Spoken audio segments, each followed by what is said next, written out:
Áudio 15 do livro Andarilha para o Senhor. Capítulo 12. Deus proverá.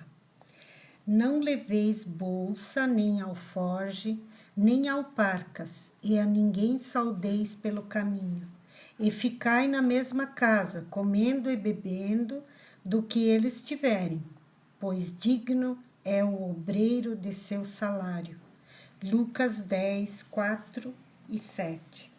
As pessoas na América parecem sentir que eu não deveria hesitar em pedir dinheiro para o meu ministério, o qual sustenta outros ministérios, como a tradução da Bíblia e de livros em muitas partes do mundo.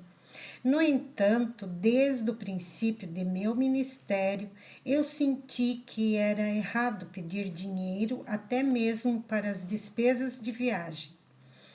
Eu não queria ser paga por serviços prestados. Eu queria simplesmente pregar o Evangelho e deixar que o Senhor provesse para mim. Eu aprendi essa lição muito cedo em meu ministério ambulante. Eu estava na Inglaterra e falei, entre outras coisas, sobre o antigo campo de concentração onde eu auxiliava refugiados na Alemanha. Meus anfitriões tinham me pedido para fazer isso, dizendo que eles sabiam que o povo americano gostaria de ajudar a sustentá-lo. Depois da reunião, uma senhora distinta e bem vestida se aproximou e deu-me um cheque de importância bem elevada. Era destinado ao meu trabalho na Europa. Foi tão interessante ouvir falar de seu trabalho, ela disse. O que a senhora pensou das outras coisas que eu falei? Eu perguntei. A senhora as achou importante também? Ela me deu um olhar intrigado. Eu continuei. Naturalmente, é uma boa coisa dar dinheiro para o trabalho evangélico, mas hoje eu também falei sobre conversão.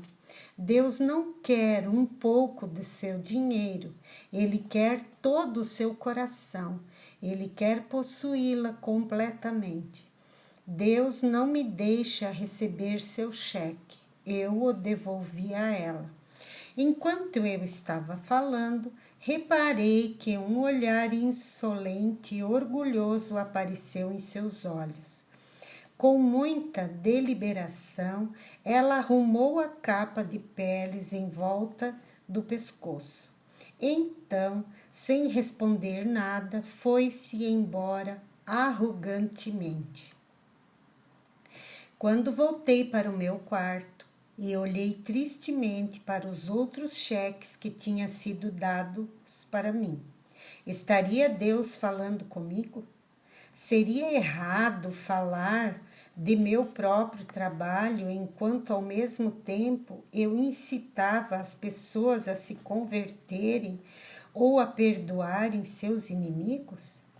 Era errado ouvir esses americanos que me estavam instigando a receber doações para o meu ministério? Eu caí de joelhos em oração. Deus conhecia minhas necessidades. A resposta do Senhor veio clara. De agora em diante você nunca mais deverá pedir dinheiro. Uma grande alegria entrou em meu coração e eu orei. Pai Celeste, Tu sabes que eu necessito de dinheiro, mais do que nunca. Mas, deste dia em diante, eu nunca pedirei mais nem um centavo.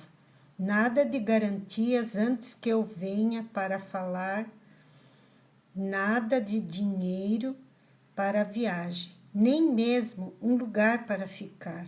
Eu confiarei em Ti, acreditando que Tu nunca irás me desamparar. Naquele mesmo dia, eu recebi 2 cartas. Uma era de uma mulher na Suíça. Corey, Deus me disse que de agora em diante você nunca mais deverá pedir dinheiro. A outra carta era de minha irmã na Holanda. Ela escrevia: Quando eu orei por seu trabalho esta manhã, Deus me fez sentir claramente que você não deve pedir auxílio financeiro a ninguém. Ele suprirá tudo. Eu pensei na noite, no campo de concentração, quando a minha irmã Betsy tinha falado comigo sobre os nossos planos do futuro. Corey, nós nunca deveremos nos preocupar por causa do dinheiro. Ela falou, Deus está pronto a suprir todas as nossas necessidades. Muitos anos mais tarde, quando tivemos de enfrentar um duro revés, eu fui forçada a lembrar deste princípio. Eu senti que tinha recebido ordem direta de Deus para ir à Rússia. O preço de nossas passagens e despesas seria de 5.000 guilders. Porém, quando eu olhei em meu talão de cheques, eu descobri que só tinha 3.000 florins no banco. Senhor, eu orei, o que devo fazer? Tu me mandaste ir à Rússia, mas eu preciso de mais 2.000 florins. Eu pensei que desta vez Deus me deixaria escrever a alguns amigos ricos, contando minha necessidade e pedindo a eles que mandassem dinheiro para as passagens de avião. Em vez disso, eu ouvi uma clara instrução de Deus: dê 2.000 florins. Oh, não, Senhor, eu falei, enquanto estava sentada à mesa de meu apartamento em Bar, na Holanda. Tu não entendeste? Eu não disse que queria dar 2.000 florins. Eu disse que precisava que alguém me desse aquela soma para que eu pudesse ir à Rússia. Entretanto, Deus raramente dá atenção aos meus argumentos. Ele esperou que eu acabasse as minhas objeções e então repetiu sua ordem original. Desta vez, porém, era mais específico. Eu deveria dar os 2.000 florins a um certo grupo missionário que tinha uma necessidade urgente. Eu não podia entender como a necessidade de alguém podia ser mais importante que a minha própria, mas dando precedência à sabedoria do sábio, eu me sentei e fiz um cheque para o grupo missionário, reduzindo minha conta bancária a 1.000 florins. Mais tarde, no mesmo dia, eu voltei para ver se havia recebido alguma correspondência. Entre as cartas estava uma da companhia editora americana que ia publicar The Hiding Place. Por alguns meses eu estive correspondendo-me com eles e apenas 2 semanas antes tinha finalmente assinado o contrato. Levei a carta para cima e a abri. Ao tirá-la do envelope, um cheque voou para o chão. Era um adiantamento do editor, dinheiro que eu não pensei que iria receber até que o manuscrito estivesse completo. Olhei para a importância. Era muito mais do que eu precisava. Deus leva sua proibição de pedir dinheiro muito seriamente, assim como ele fala seriamente quando diz que cuidará de nós e nos protegerá. Porém, se nós procuramos levantar nosso próprio dinheiro, então Deus nos deixa fazê-lo por nós mesmos. Muitas vezes poderemos conseguir levantar grandes quantias, convencendo as pessoas ou apenas pela perseverança em pedir, mas nós perderemos a bênção bem maior de deixá-lo suprir nossas necessidades de acordo com as suas próprias riquezas. E, como descobri, no caso dos florins, que era necessário para viajar para a Rússia, Deus sempre tem mais para nós do que pensaríamos pedir. Eu preferia muito mais ser o filho confiante de um pai rico do que um mendigo à porta dos homens mundanos. Sim, o Senhor não é o meu pastor, ele é o meu tesoureiro. Ele é muito rico. Algumas vezes ele põe à prova minha fé, mas quando sou obediente, então o dinheiro aparece na hora certa. Minha última parada em minha primeira viagem ao Oriente foi Formosa. Era hora de eu continuar, então fui a uma agência de viagens em Taipei e dei a moça a lista de todos os lugares onde eu precisava ir na próxima etapa de minha viagem.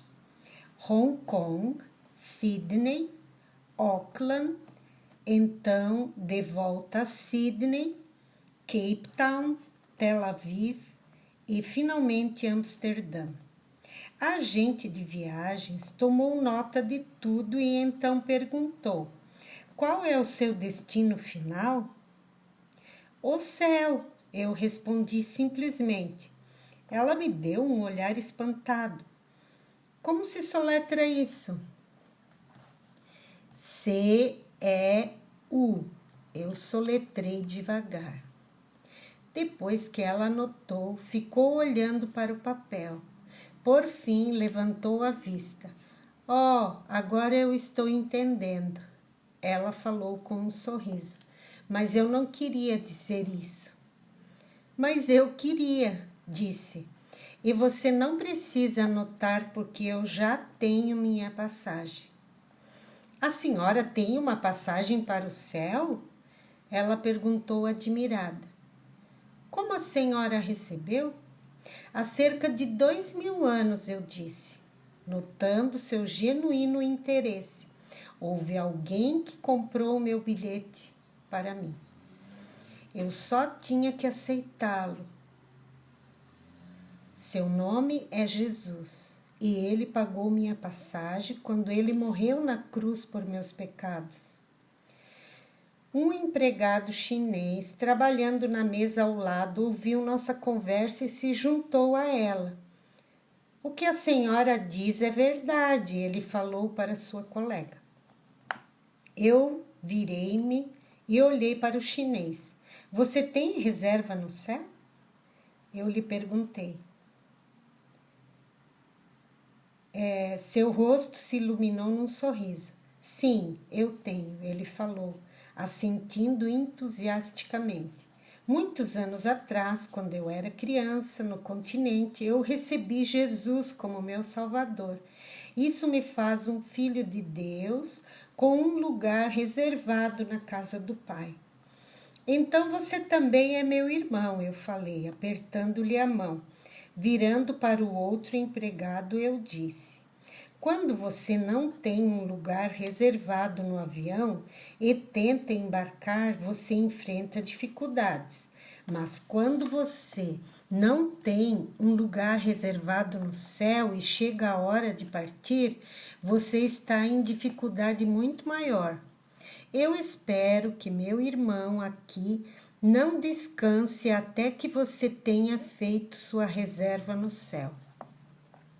O empregado chinês sorriu e assentou afirmativamente. Eu me senti confiante que ele continuaria a testemunhar para sua companheira de trabalho agora que eu tinha aberto a porta. Deixei a agência de viagem com uma sensação agradável em meu coração. Certamente Deus iria abençoar essa viagem, pois já começava bem. Entretanto, quando cheguei em meu quarto e verifiquei meu bilhete, descobri que a moça tinha cometido um erro no roteiro. Em vez de me mandar de Sydney para Cape Town e daí para Tel Aviv, como eu tinha pedido, ela tinha me colocado de Sydney para Tel Aviv e então para Cape Town. Eu fui para o telefone imediatamente e chamei-a. Por que você mudou meu programa? Eu perguntei. Meu chefe me mandou ir primeiro a Cape Town e depois disso a Tel Aviv. No entanto, você mudou a sequência. Deus é meu chefe e eu preciso obedecê-lo. Então Deus cometeu um erro, ela falou, meio brincando. Não há voo direto da Austrália para a África, pois não há ilha no Oceano Índico para o avião pousar e se reabastecer. É por isso que a senhora tem que ir primeiro a Tel Aviv e então descer para Cape Town. Não, eu teimei, eu não posso seguir essa rota. Eu preciso fazer o que o meu chefe mandou. Eu tenho então que orar pedindo uma ilha no Oceano Índico. Ambas rimos e desligamos. Senhor, eu orei. Se eu cometi um erro, ao ouvir a tua ordem, por favor, mostra-o para mim. Mas se eu ouvi corretamente, então abre o caminho. 1 hora mais tarde, a moça telefonou de volta. A senhora orou realmente por uma ilha no Oceano Índico? Ela perguntou incrédula. Antes que eu pudesse responder, ela continuou. Eu acabei de receber um telegrama de Qantas, a linha aérea australiana. Eles recém começaram a usar as Ilhas Cocos para um posto de reabastecimento e a partir de amanhã terão um voo direto de Sydney para Cape Town. Eu lhe agradeci e desliguei. Era bom saber que Deus não comete erros em seus planos. Entretanto, eu sou teimosa e parece que nunca aprendo bem minhas lições. Poucos dias mais tarde, depois que eu cheguei a Sydney e tinha que fazer uma pequena viagem a Auckland, Nova Zelândia e voltar, eu me encontrei em uma outra situação que teria sido muito mais fácil para mim se tivesse me lembrado da lição que eu deveria ter aprendido lá em Formosa. Como eu ia ficar em Auckland só 4 dias, antes de voltar a Cape Town, arrumei todas as peças essenciais em uma maleta que eu carregaria comigo. Deixei as outras malas com os meus amigos em Sydney, planejando pegá-las quando voltasse por ali, a caminho da África. Além de minhas roupas essenciais, eu também levava meus cadernos de notas, Bíblia, literatura e slides coloridos. Meus slides tirados em muitas terras e os manuscritos de meus sermões são muito valiosos para mim. Apesar de que eu raramente consulto minhas notas enquanto falo. Sinto-me mais à vontade quando eu as tenho em frente a mim. Eu já fui acusada por meus amigos de subir na plataforma com 3 Bíblias e 5 cadernos de notas. Eu acho que não é assim tão mal, mas eu já encontrei tantas pessoas e anotei tantas ideias que não posso me lembrar de todas elas. Portanto, eu tento levar todas as minhas notas comigo. Quando eu comecei a deixar o aeroporto de Sydney para o avião, um dos pilotos me viu às voltas com as minhas pesadas malas e ofereceu-me para ajudar.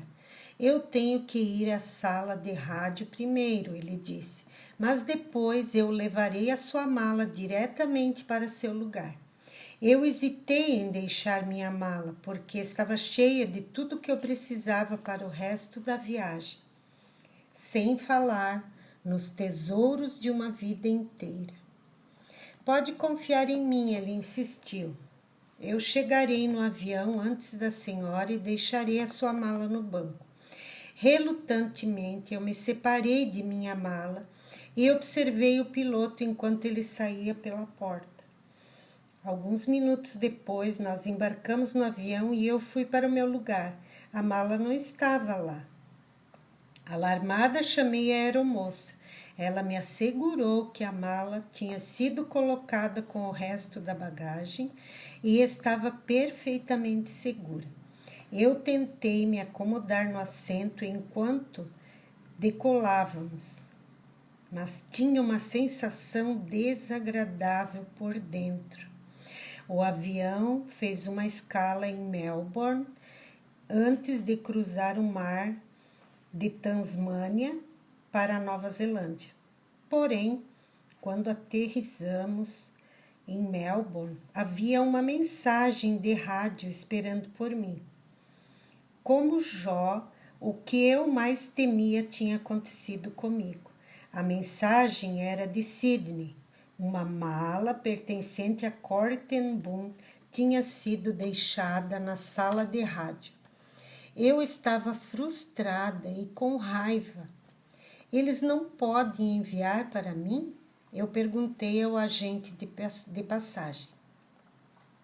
Sinto muito, ele falou, sacudindo a cabeça.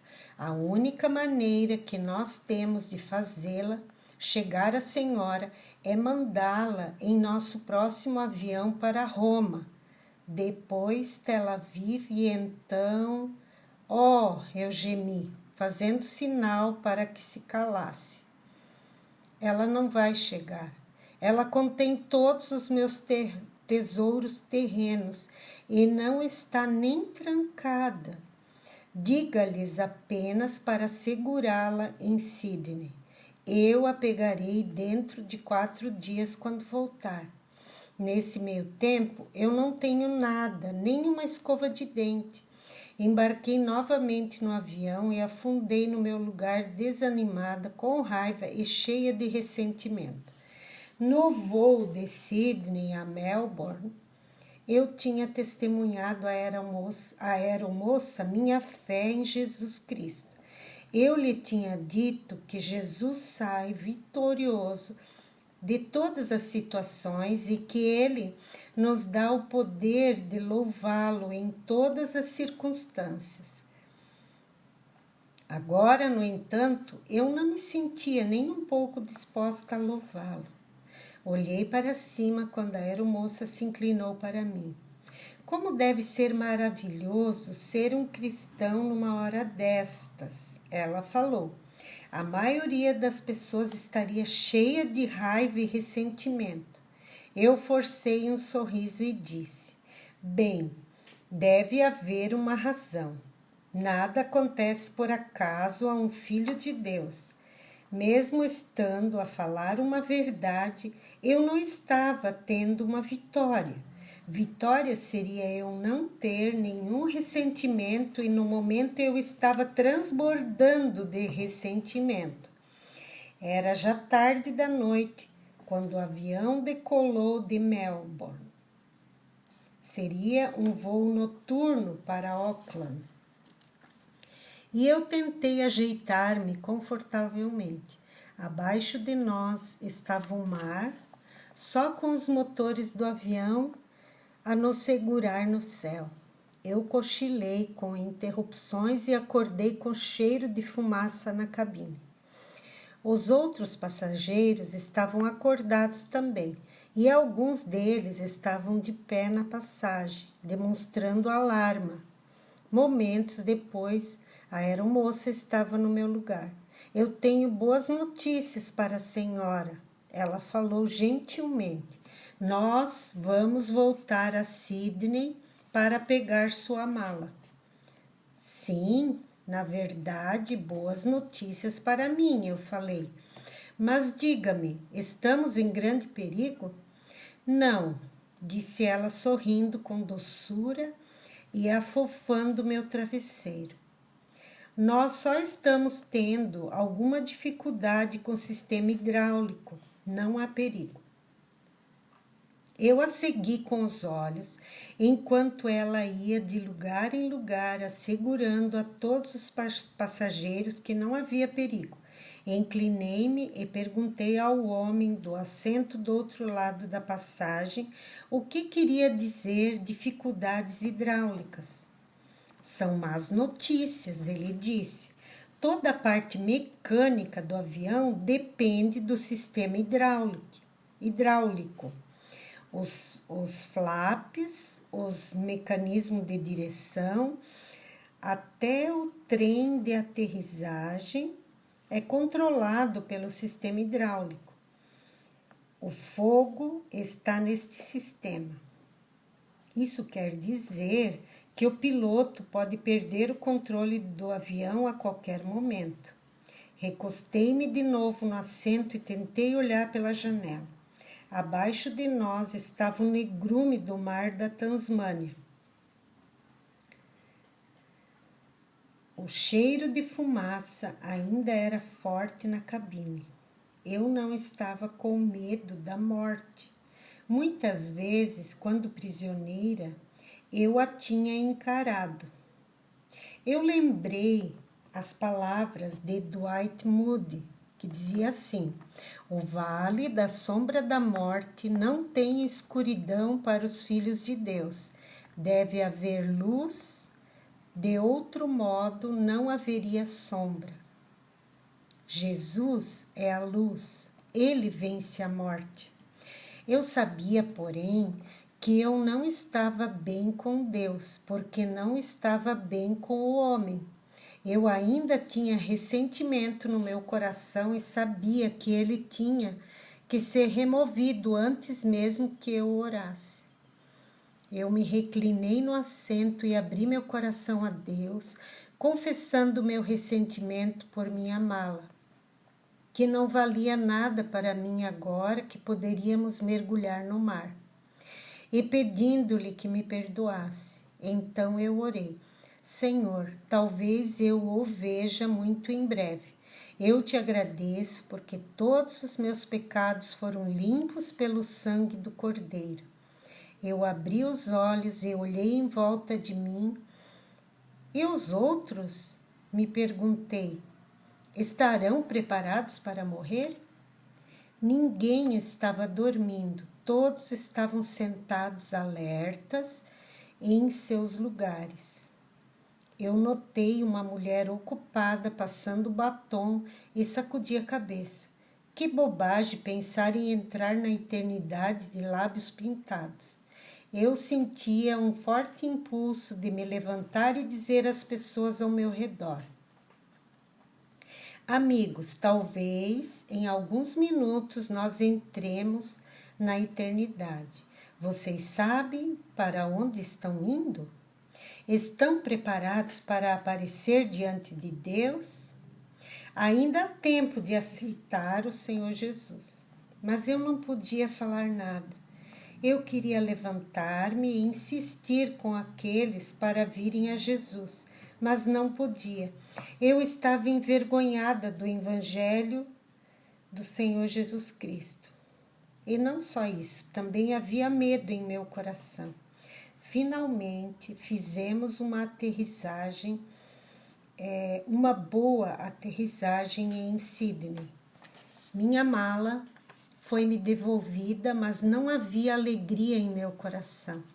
Apesar de ter sido perdoada por meu ressentimento, eu tinha me envergonhado do Senhor Jesus. Eu achei um assento na sala de espera e sentei com a minha cabeça curvada, meus olhos fechados.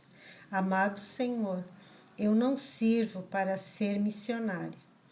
Eu estive em frente dos portais da eternidade e não preveni ninguém. Abri um de meus cadernos e li na margem de uma página uma anotação que eu tinha feito muitos anos antes: viajar através do deserto com outros, sofrer sede, encontrar uma fonte e beber dela e não dizer aos outros que eles podem parar de sofrer, é exatamente o mesmo que se alegrar em Cristo e não falar a outros a respeito dele. Ó Senhor, eu gemi, Manda-me de volta para casa. Deixa-me consertar relógios. Eu não sou digna de ser tua evangelista. Enquanto eu estava sentada ali, como Jeremias, tentando renunciar ao meu encargo, eu vi um homem andando em minha direção. Ele se apresentou como um médico judeu que estava a bordo do avião. Eu a observei durante todas essas horas no avião, em que nossas vidas estiveram em grande perigo, ele falou. A senhora não estava amedrontada e nem ansiosa. Qual é o seu segredo? Um raio de luz. Talvez Deus estivesse me dando outra chance. Eu sou uma cristã, eu falei alegremente. Eu conheço o Messias, Jesus, o Filho de Deus. Ele morreu na cruz por meus pecados e também pelos seus. Se nosso avião tivesse caído no mar em chamas, eu teria a segurança de ir para o céu. Nós sentamos e conversamos por muito tempo, antes que ele se levantasse. Alguns minutos depois, porém, estava de volta novamente. Eu preciso ouvir mais a respeito desse Jesus que lhe dá tanta paz, ele falou. 4 vezes ele se levantou e saiu, mas continuava voltando. De cada vez o pedido era o mesmo: conte-me mais sobre Jesus. Eu lhe contei como Jesus nos dá autoridade sobre Satanás, como Jesus nos prometeu mansões nos céus, como ele dá a todos que acreditam o poder de se tornarem filhos de Deus. O doutor judeu absorvia tudo e finalmente saiu, dizendo que eu lhe havia dado muito em que pensar. Eu me recostei em minha cadeira. O Senhor, meu tesoureiro, tinha me dado o suficiente de sua riqueza para que eu a pudesse partilhar com um de seus filhos famintos. Eu tinha sido considerada digna de evangelizar, afinal de contas. E, no processo, tinha aprendido outra valiosa lição na escola da vida. Quando estou fraco, então sou forte. 2 Coríntios 12:10.